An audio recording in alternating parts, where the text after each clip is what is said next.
66 ಪೈಸೆಗಾಗಿ court. ನಮಸ್ಕಾರ ಸ್ನೇಹಿತರೆ.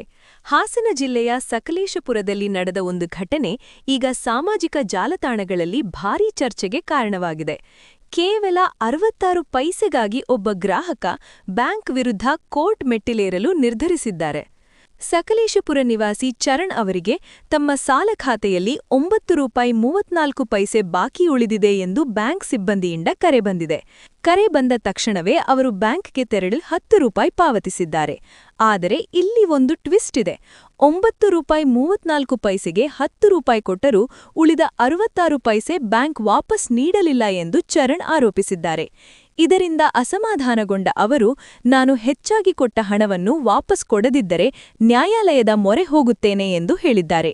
ಚರಣ್ ಈ ಹಿಂದೆ ಬ್ಯಾಂಕ್ನಿಂದ ₹50,000 ಸಾಲ ಪಡೆದಿದ್ದರು.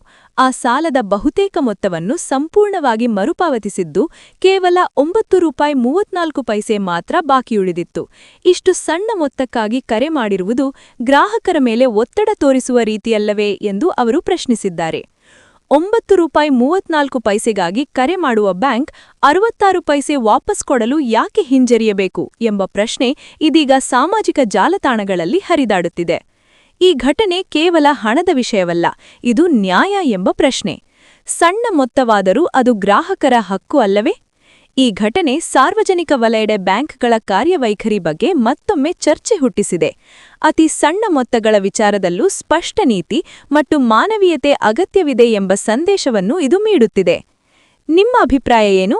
66 ಪೈಸೆಗಾಗಿ ಕೋರ್ಟ್ ಹೋಗುವುದು ಸರಿಯೇ ಅಥವಾ ಇದು ಅತಿರೇಕವೇ? ಕಮೆಂಟ್ನಲ್ಲಿ ತಿಳಿಸಿ.